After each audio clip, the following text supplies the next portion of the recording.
Hello and welcome to the Gagglebow Challenge, and if necessary, destroy media narratives. I'm George Samuel Whitley. With me today, of course, is co-founder of the Gaggle, Peter Lavelle. So, Peter, earlier today, we were recording a crosstalk broadcast, and we were obviously discussing the current state of play with the war in Ukraine, the negotiations such as they are in Istanbul, and then Trump and his various peace plans and where they're going and whether Trump has given up on the peace plans or whether he's going to come back to them.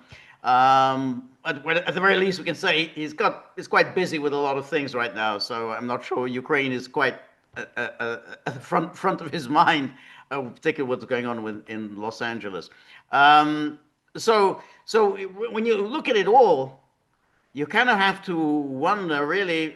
I know it's very hard to really to agree on is where exactly are we? I mean, are we any closer to the conclusion of this war, or has this war really become more and more complicated with multiple fronts opening up? I mean, we obviously have the front in southeast Ukraine where the heaviest fighting is taking place, but obviously there's also a front that's now taking place in Russia with all the drone and missile attacks, and there's going to be more of that. Yeah. We also have the Washington Post article, which is promises because it comes from David Ignatius, mouthpiece of the CIA, and who also for this article talked to the chief of Ukrainian intelligence. They're planning sabotage, terrorism, assassinations directed at Russia and ostensible Russian allies. So already it's got like, where are we? We've got the multiple fronts, we've got negotiation, we've got peace plan. Do we have any sense of any exit from all of this? I don't think there's any exit ahead of us immediately. If it is, it's beyond the horizon at this point. I think a number of things we should rethink is a negotiated end. No, forget that. Cross that off. Istanbul, cross it off. Oh, it's a building a table, a room in which they can talk about prisoner exchanges. Okay. I'm sure you can do it in other ways, but okay, fine. That's what it's for. That's done. Um, Trump is obviously the quintessential wild card in all of this, but I think those of us that have been watching this, I'm a bit tired of his kibitzing on the sidelines. It's very, very unhelpful. It's not a place where we look for clarity or any kind of decision making whatsoever. Even though, I mean, we don't need to go into the intricacies of American government. Senators can be senators, but he's from a certain party in which Donald Trump is head of. So you'd think that a little bit of swaying him to be a little bit more cautious, but he won't. I think, George, that I think we need to kind of completely relook at what's really going on right now. This is a Western slash NATO war on Russia. Ukraine is a small part of it, or it's in focus quite a bit because of the battlefield casualties. But going to this asymmetrical stage, it's a logical conclusion of the war that the West has had on Russia since the end of the Cold War. It's all a continuation.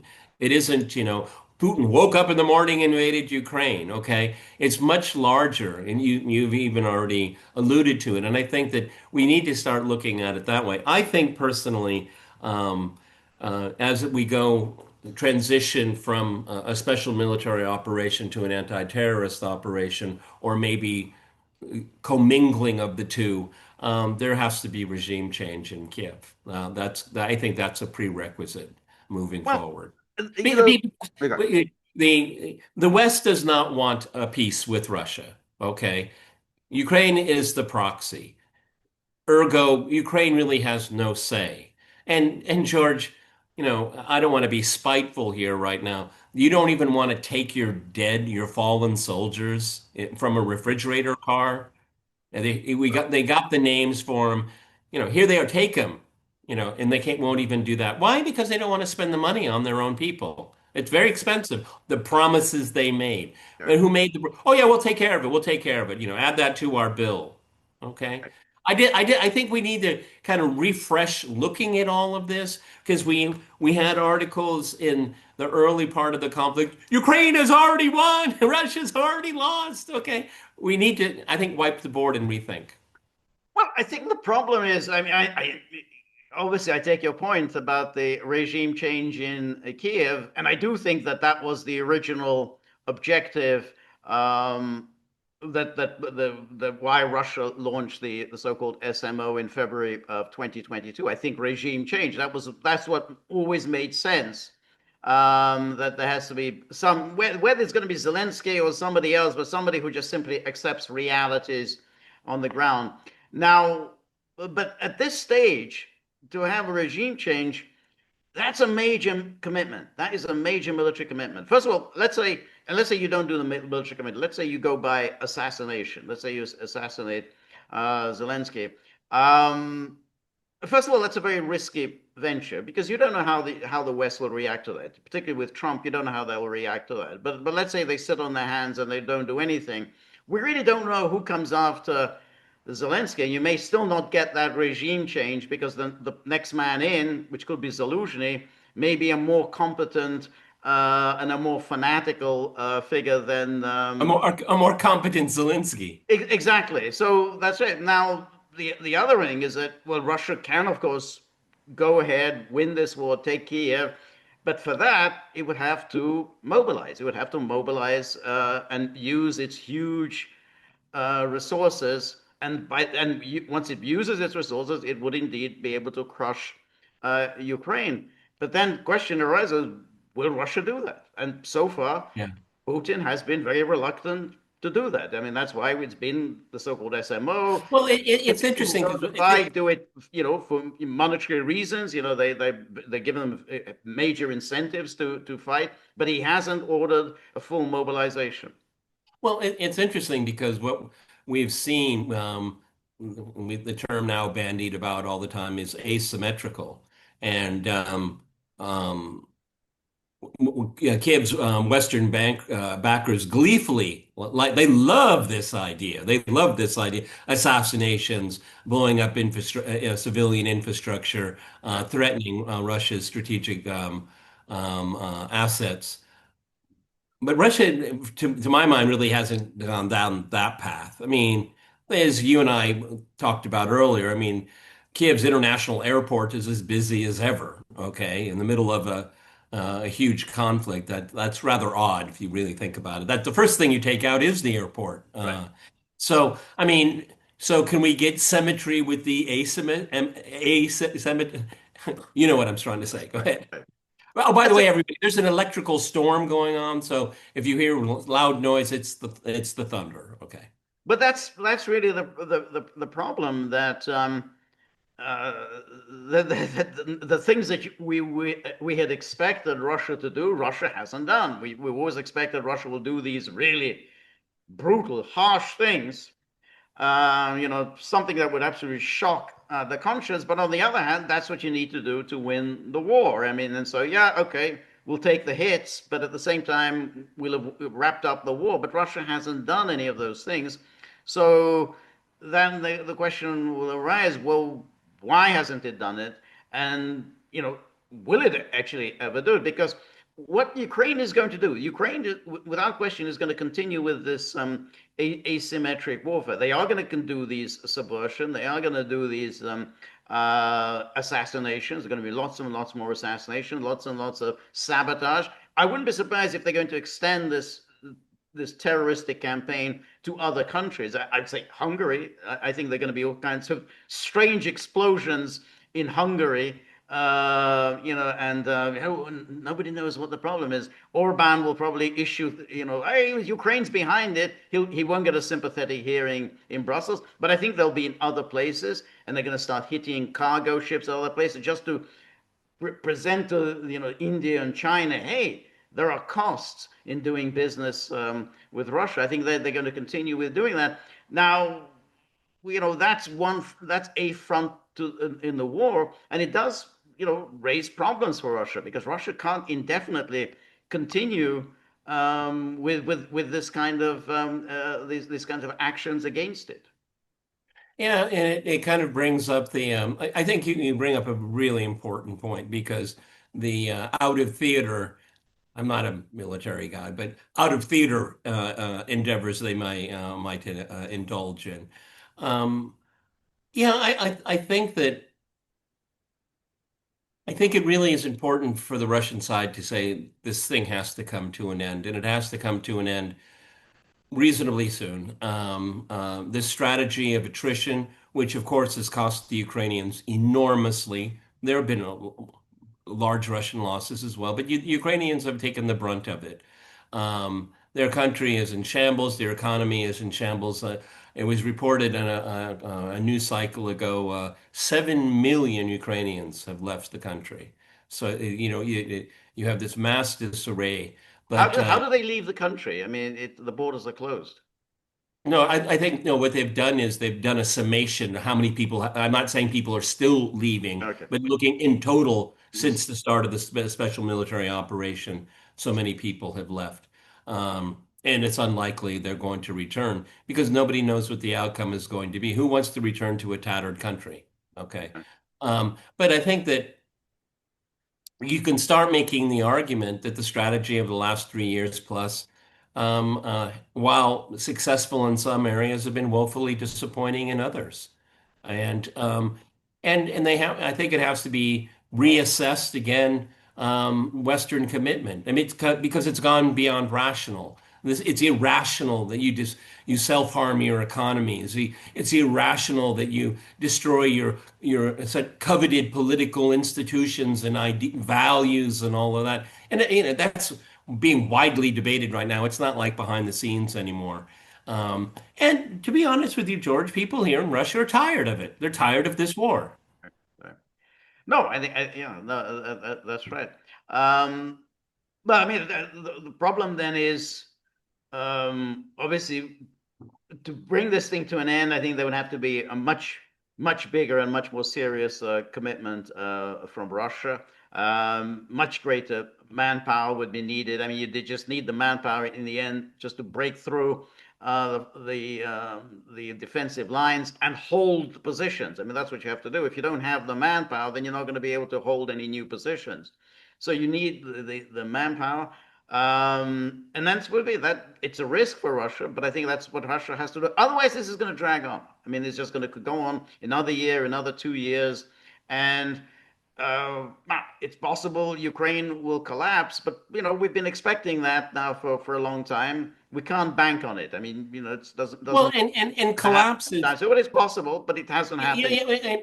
yeah, for a change, I'm going to agree on this one. So let me chime in. Collapse is a relative word. I mean, what collapses? Okay, the civil economy. Well, can you have a military economy without the civilian one? Yeah, you can for a while, and sometimes a long while. Okay, it depends, and we get conflicting information. Of course, there's. A confirmation bias in all of this, every step of the way. Russia's about to collapse. Oh my God. Okay. But on the other side, Russia has the best performing currency in the world. You see what I mean, everybody? I mean, you can take your pick. Right, All right. right. Russia's on the verge of collapse. Ukraine's on the verge of collapse. Okay. You can take your pick. Okay. George and I have always been very Yes. cautious about all of this. I mean, I can say my own lived experience looking around, I don't see any evidence of collapse whatsoever. Okay. Right. But then I'm not in Ukraine. Okay. And I keep hearing again, tell these telegram things. Oh, it's just like, one more push and it's all over. But I've been hearing that for 3 years. Well, that's the thing. I mean, I mean the usual indication of collapse is when one side is suing for peace. I mean, it's like saying, hey, we don't really have anything left. We're basically really on our last legs, and once these few men that we've got on the front are knocked out of the way, the road to Kiev Well, is that, open. that That would be poses collapse. That's in a way the classic case was Germany in November 1918. when it collapsed, and it was a quite sudden collapse, and they say basically that's it, we're done. We just don't have any more manpower. The road to Berlin is essentially going to be open unless we sue for peace now. Yeah, but again, I think this is kind of a relative term. I mean, um, uh, I don't think Ukraine's military is in good shape. I mean, again, looking at the map, this increment. I mean, it's a far cry from the Red Army. Right. I mean, nowadays they took 3 villages this week. Yeah. So that's it. Yay! Okay, but I think it can be more nuanced that way. Um, I think we're in a situation where we have a regime in Kiev that is probably resigned to defeat one way or another and eventually. But as long as they have Western backing, cash coming in, arms coming in, diplomatic cover in major institutions, well, maybe not cover, but support, um, this regime thinks it's probably a good gig. I mean, all right, it's going to come to an end, but it hasn't. So let's keep Hasn't. going. And the point is that the longer the war goes on, the more chances that essentially the Western powers are going to come in on Ukraine's behalf in a much more serious and direct way. I mean, that's always been a possibility that there will actually be a direct NATO involvement. Admittedly, it's unlikely, but when you look at these sort of attacks on Russian strategic bombers, you think, well, why would you attack Russian strategic bombers unless you are preparing for a serious confrontation with Russian armed forces?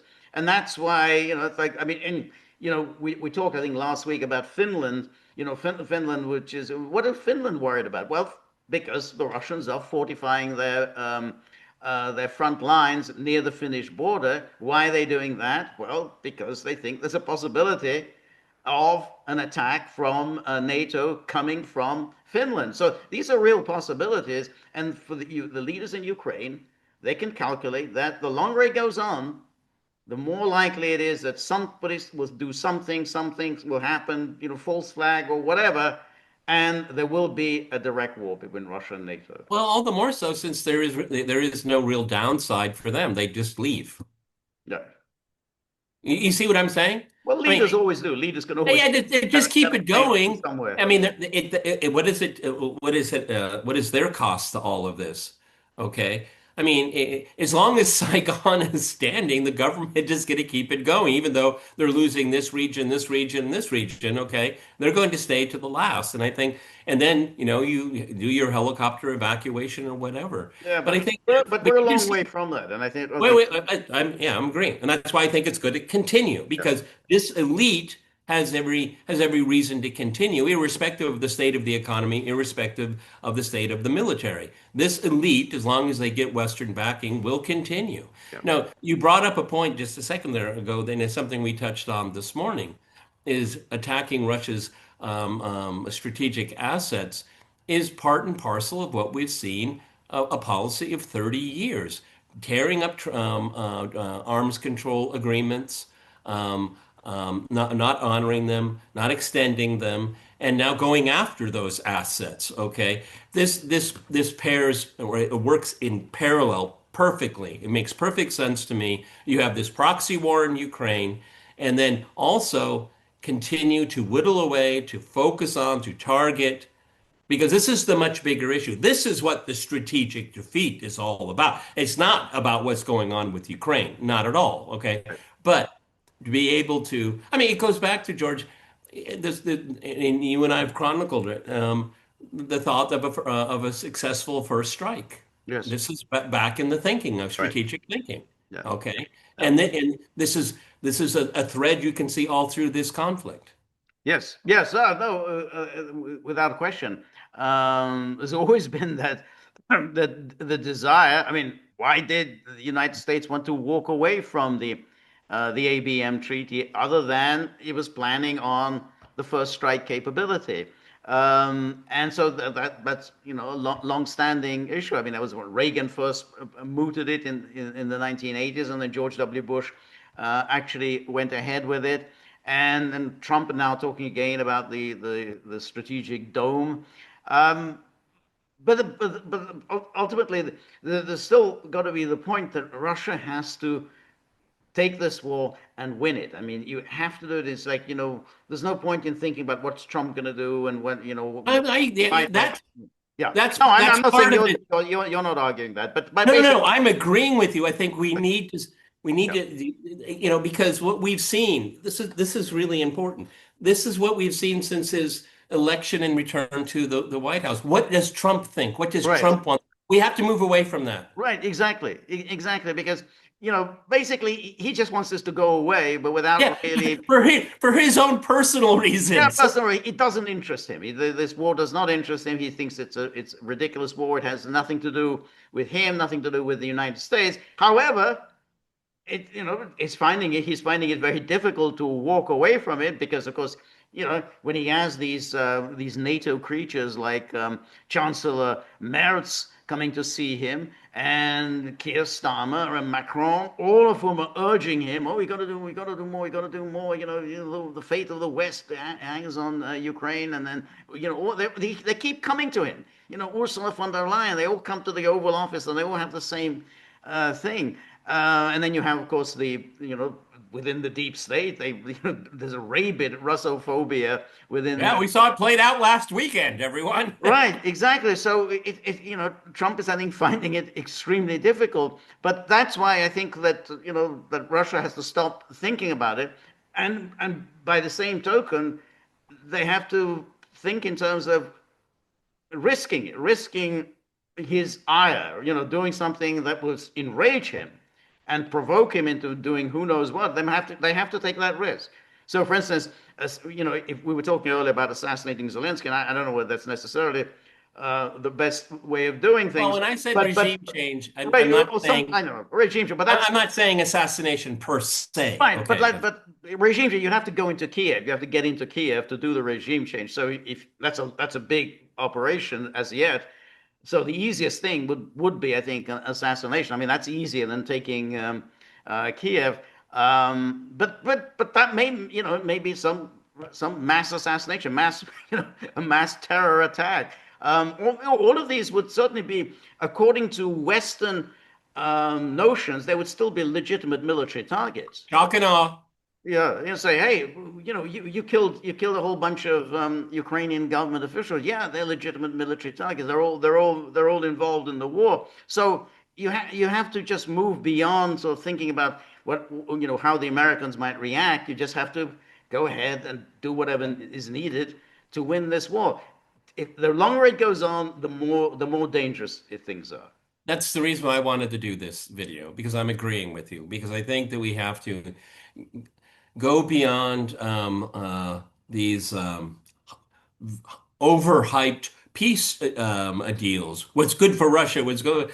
I find them so nauseatingly condescending, to Right. be honest with you. Okay, because it doesn't address. Okay, I'm going to use the word root causes, but that wasn't my invention. It doesn't get to the heart of why we have European security architecture in tatters. Okay, there's no halfway measures here. There's no timeout. There's no pause, okay? Because none of these issues are being addressed. Now we have to go further with this kind of change in paradigm thinking.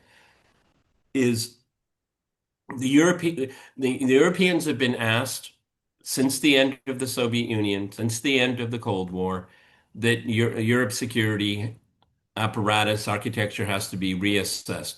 To this day, it's gone on deaf ears. They're not interested in it.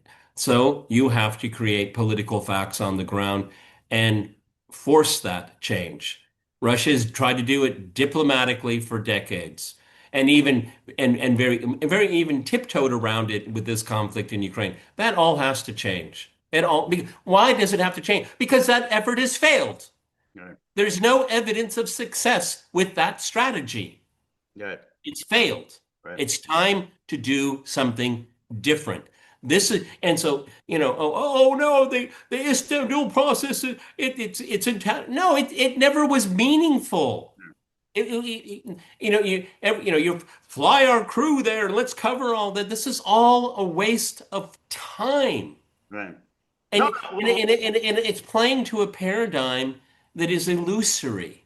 right, but the point is that Europe is not where it was in 1975. I mean, if you think of Exactly. Europe in the 1960s and 70s, it was very nervous about the Soviet Union. I mean, it was seen to be a very powerful, very cohesive entity. Yeah, you can say communism. In the long run, communism is not successful. But what they had achieved, what the Soviet Union, what Soviet communism has achieved, was seen as very formidable, and you didn't want to Yes, mess they with it. were occupying Yeah, Berlin. that's right. They were occupying Berlin. They had these satellite states in Eastern Europe. They weren't letting anything go. So the Europeans basically, hey, we got to find a way of working with them because otherwise they're just going to march in and take everything. So that there was an incentive. There's just I don't see the incentive among the Europeans now to do anything. I mean, we have a few European politicians, but it's far from clear that these various European politicians will be successful in the long run. You've got someone like Viktor Orban. I mean, yeah, we'll talk about him. He may be out next year. Um, you know, Oh no, um, but George, they'll do regime change there. exactly. They'll do regime change Regime in change. I Slovakia. agree. They did Regime they change. did regime change in Romania. Come on, everybody. Exactly. Yeah, absolutely. Exactly. Germany's most popular party might be banned. No, it will be. It Mark my words right now. Write it down. will be banned. It will be. It will be banned. It will be banned, and it'll be quite easy. They'll do it very easily. They'll do it by the rulings of the German Constitutional Court, and they will say, "Hey, we are acting in accordance with democracy and with the Constitution." Chancellor Merz has already said that. Everything is being done according to the Constitution.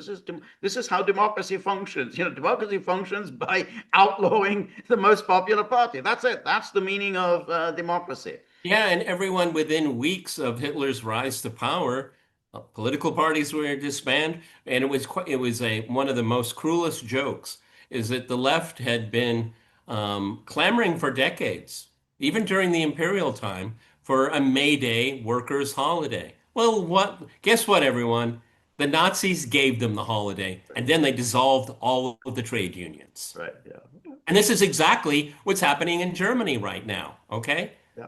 Yeah. They all based on the law, okay? They Yeah. dissolve any kind of dissent, Yeah. which then you create the elements of a societal civil war that will be brewing for a while, That's right. okay? With no good end, everyone. No, no, no, When no. things go bad in Germany, it goes bad for the rest of us, okay? Yes. Yeah. No, that's exactly right. And I think that's why we were talking earlier as to why are the Europeans doing what they're doing in Ukraine? Well, because it helps the rise and the growth and the strengthening of authoritarianism in Europe. We saw it in COVID, but now we're getting it even, hyper COVID, which is, hey, if we're preparing for war, and if the Russians are ubiquitous, Russians are everywhere, and they're trying to destroy us, we need real crackdown throughout society, throughout the information space, everywhere. We need to control the message.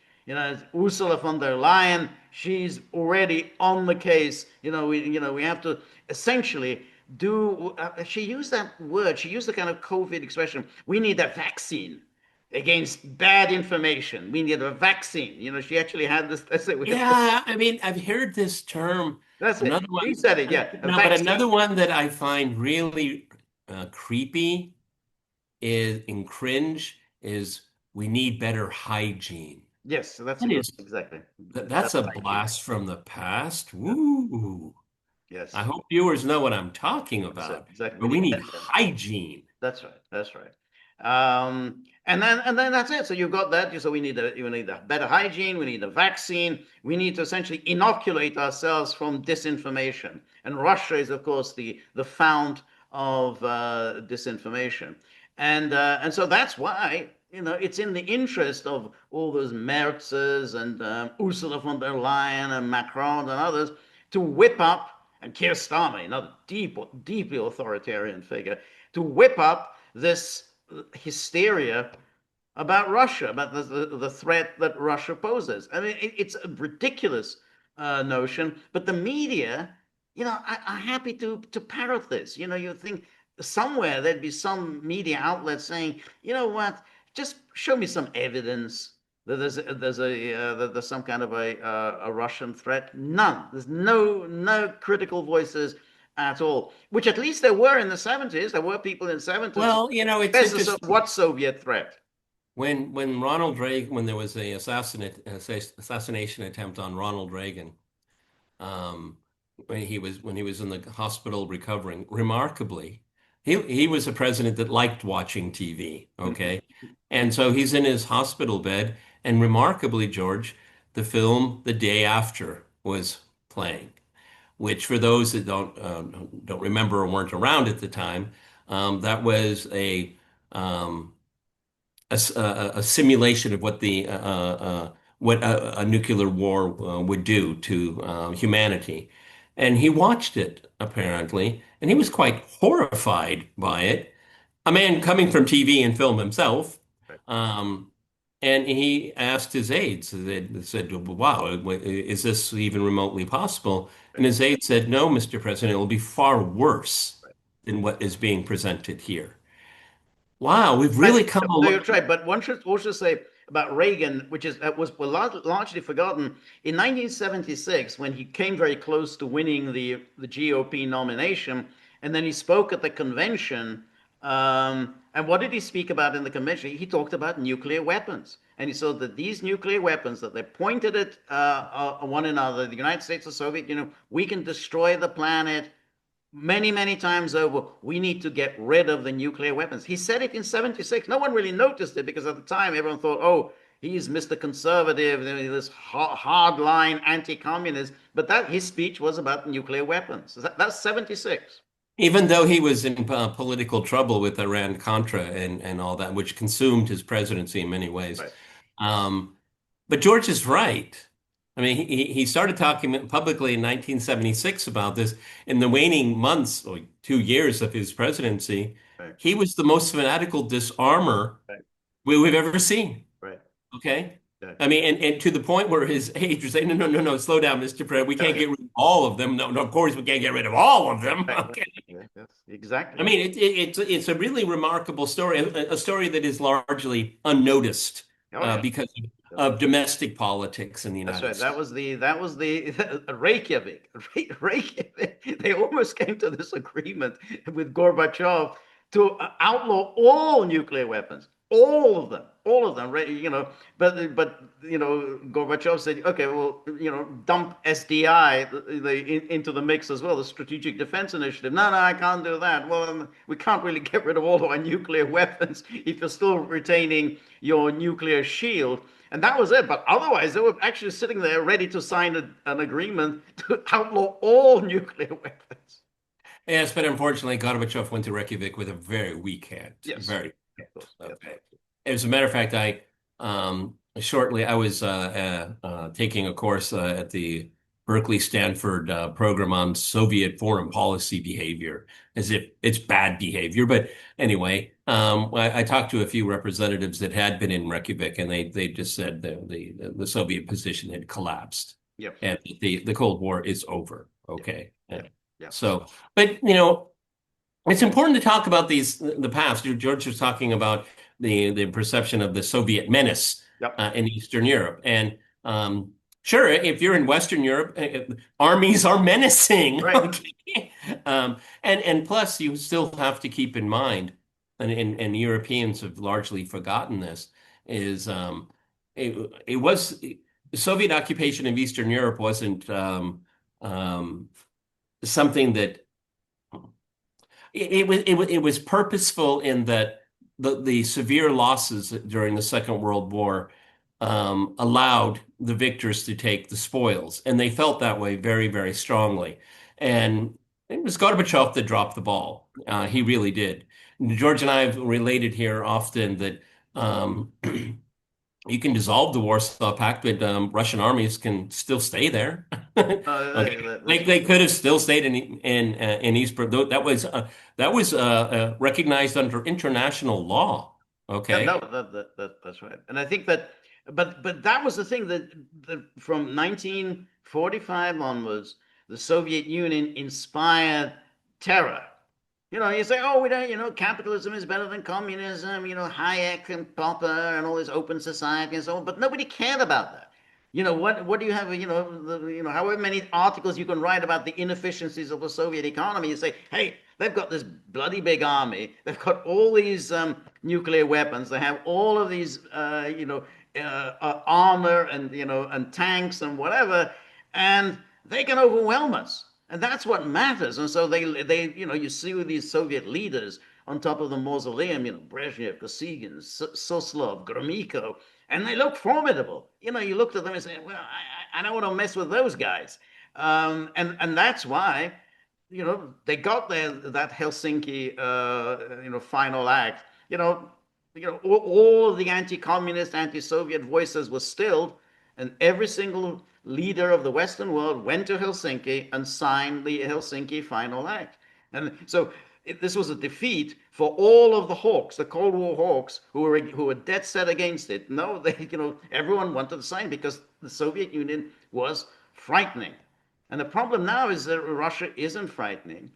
And as we've learned, and we've talked about this before, the theory of nuclear deterrence isn't really working. I mean, it was always a dubious one, but because Yeah, but you never wanted to test it. you It never was wanted to dubious, test it. but you were too afraid to test it. You're right. Exactly, but that's it. You never wanted to test it. But ultimately, there was always going to be the question, okay, well, what if we provoke them? Are they really, really going to use nuclear weapons? Because if they use nuclear weapons, we're going to use nuclear weapons, and that means we're basically going to destroy each other. Therefore, they're not going to use nuclear weapons because it's not a rational thing to do. And that's why the West has been prodding and poking and provoking in the expectation that Russia's not going to go there. Russia will not use nuclear weapons. So they risk after risk after risk in the calculation that Russia really doesn't want to go there.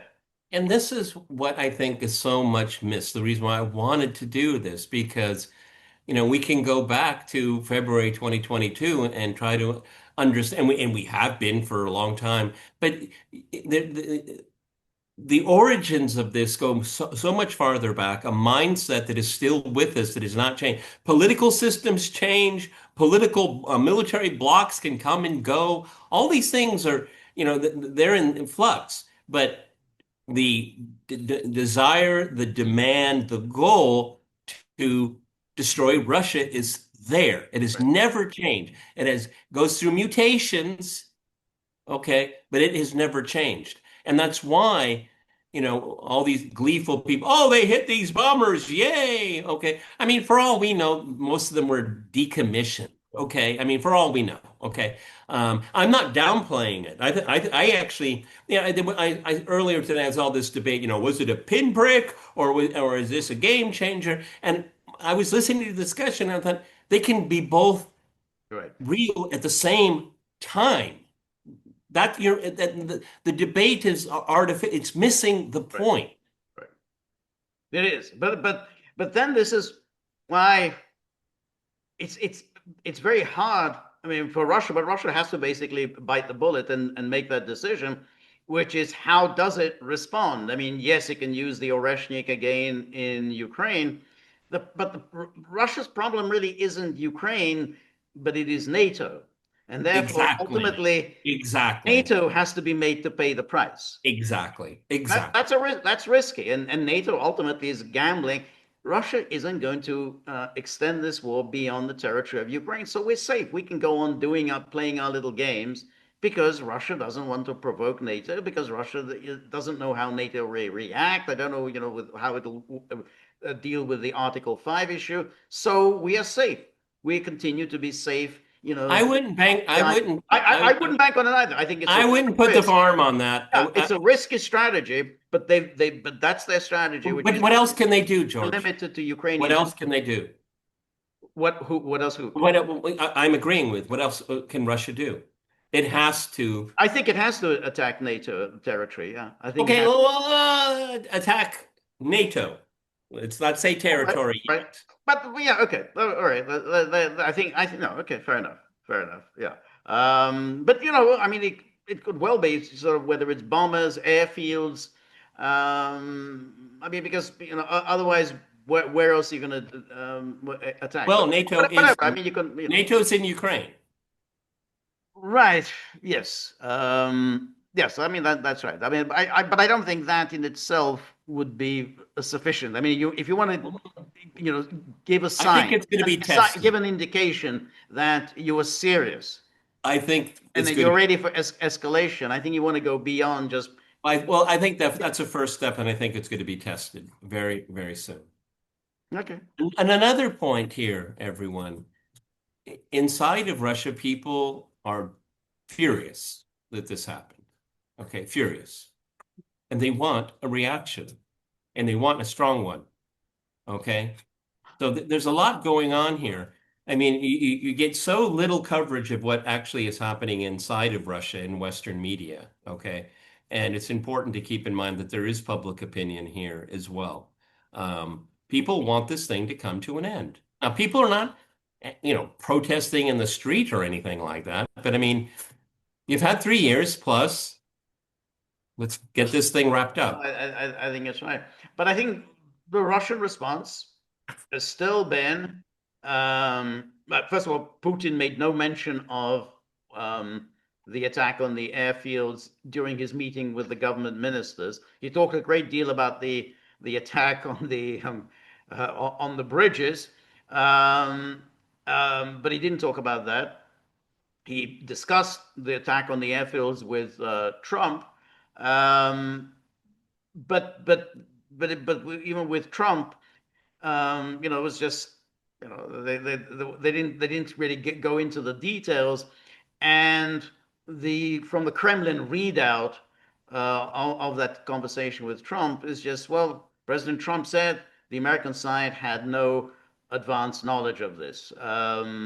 The Russians didn't say that they believed it or they didn't believe it. They just said that's what the Trump told them. We had no advanced knowledge of this.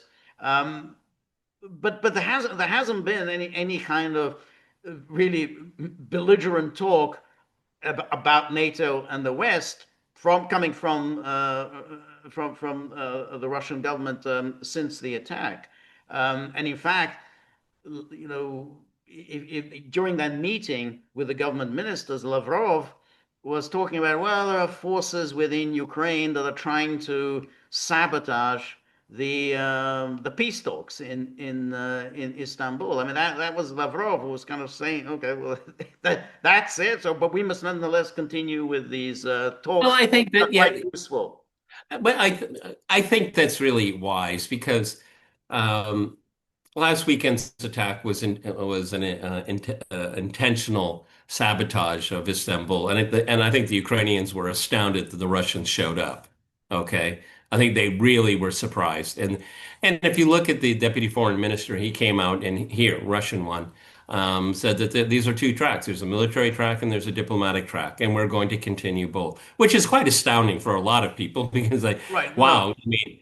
but Yeah, but but but I think it's a good move. I think it's a good move. I mean, I think the Istanbul process is dead for all intents and purposes, but I don't want to shut the door No, completely. I agree with that. I don't. I think there may be something useful that could come out of it at some point. Uh, but I think it is very interesting, and in that interview that Ryabkov, the deputy foreign minister, he gave the interview to TASS. The Russians continue to speak very highly and warmly about President Trump. Always they would never say anything negative about Trump, and they really seem to say, yeah, Trump, I think, wants to, he wants to bring this war to an end. I think he's, lending his good offices towards that end.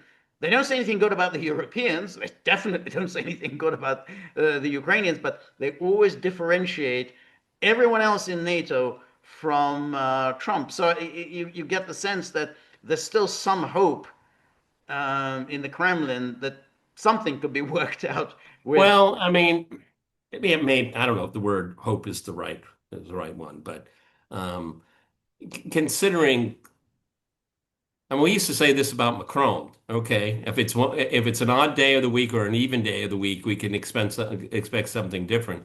Trump has kind of found himself in the same situation. I don't think they want to irritate him. I don't think they, I mean, the Russians are, when they're praising you, you know something's up. Okay.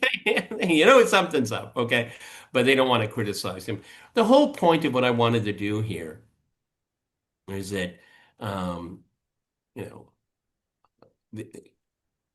essentially what we've been, George and I have directly and indirectly commented on since the start of the special military operation. And people that think differently from us will not like this, but we're constantly being told we need a new version of Minsk. And I'm done with that. I'm really done with that because it doesn't solve any problems. They want a pause. They want a freeze. And that serves a lot of people's purposes, okay? But it doesn't solve the problems of European security, particularly Russian security. So it was kind of a bit of a breaking point for me thinking about all this because why am I thinking about what this person said? Because what's happening is it's controlling what we should be talking about. And George and I have fallen victim to that too. I mean, that's how you come to some kind of conclude your own conclusions by what other people say. But this tired, there's a negotiation here. The Russians have to do this, and the Ukrainians. I think that's all kind of dead, and I think we need a fresh look. And I want to pat George and I on the back. We don't usually do this, but it's about escalation. We told everybody that we were in the minority. Oh no, no, Peter, this thing's gonna, it's gonna wind down, blah blah blah. I don't think so. I never thought so. I know George hasn't. Right. No, I haven't thought that. I mean, I have at various times, and I still have Yeah, because you and I are still susceptible to hope, like any other exactly. human I mean, being. I still have some, yeah, some lingering hope when it comes to Trump, simply because Trump really isn't in any way wedded to the ideology of inflicting a strategic defeat on Russia. He has no interest in that. He doesn't see the point of it. He has no interest and dislikes Ukraine and Zelensky. However, he's inherited a mess, and it's very difficult to get yourself out. This mess is in his lap, and really, he's trying to figure out one thing or another to get out of it. He has changed at least the official American thinking about Ukraine. Up until then, it was all well, nothing about Ukraine without Ukraine.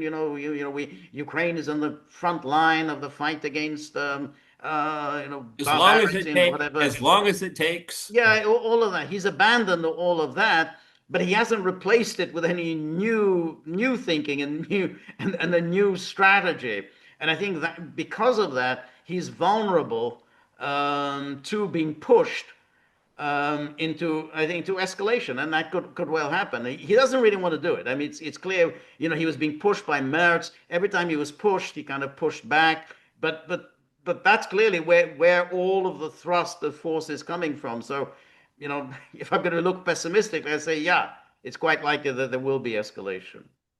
Well, Trump still plays a central role in all of this. Why? Because of the Russians are allowing that. Okay, because I think that their hope is mirrored by George's words. There could be a possibility. The problem with it is, and of course, the nanosecond after the spectacular drone attack occurred, is that what's MI6's and CIA's involvement? And that's a very valid thing to ask. Okay, I don't know if we're going to learn anything specific for a while. I think we will obviously eventually learn, but Trump can have his thinking or lack of thinking, but there are actors acting, Right, not thinking. right, Okay, and that's why, again, circling back to the beginning, the paradigm that we've been working in for the last 3 years has not yielded any meaningful results, and it's time to start to shake things up. Okay. Unfortunately, that means escalation, that means destruction, that means death, all the things I abhor. But the status quo is untenable. I Sorry. agree. I agree. It's untenable. We really can't go on and have another 2, 3 years of this. I think that's just it's terrible in just in terms of the human life that's wasted. But as I said before, the longer it goes on, the more dangerous it is. I mean, it's like a Right. disease. The longer you Right. let things linger, the more dangerous this disease is, and the more painful will be the solution or the cure at the end of it. So you need to cut it out as early as possible.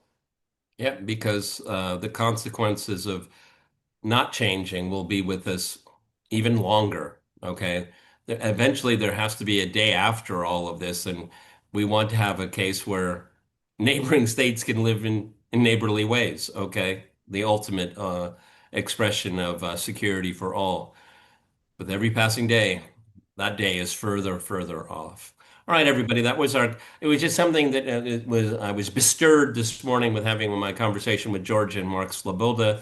Um, things have to be rethought, reshuffled, clear the board, because we're at a dead end. All right, this is part of our Sunday wrap. We're on local, so please go to the goggleboat.com. The dogs are attacking me. Um, George and I, with the grace of God, hopefully we'll do a live stream tomorrow, 10 o'clock Eastern time. Then George takes the reins on Tuesday. Tuesday, 3 p.m. Eastern Time. Please join me.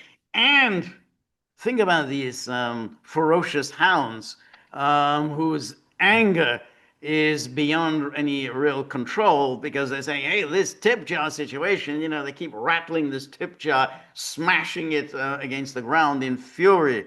So if you have a few bob in your pocket, then, a few crypto bits and pieces lying around, gold, silver, paper, whatever. You want to trade in a Tesla? Exactly. Let's Tesla, talk. boom, Let's exactly. talk. Yeah, yeah, they'll take. Yeah, yeah. Buddy says, yeah, I'll take the Tesla. Everything into the tip jar. We're very grateful for all of your help, friendship, and support. The more you're able to donate, the more of these videos we can make, the more we can improve on the technology, and above all, the dogs will calm down a little bit. It's a long, hot summer. We don't want them getting so angry so early. So remember, if you like the gaggle, please like, share, and subscribe. See you soon. Bye bye.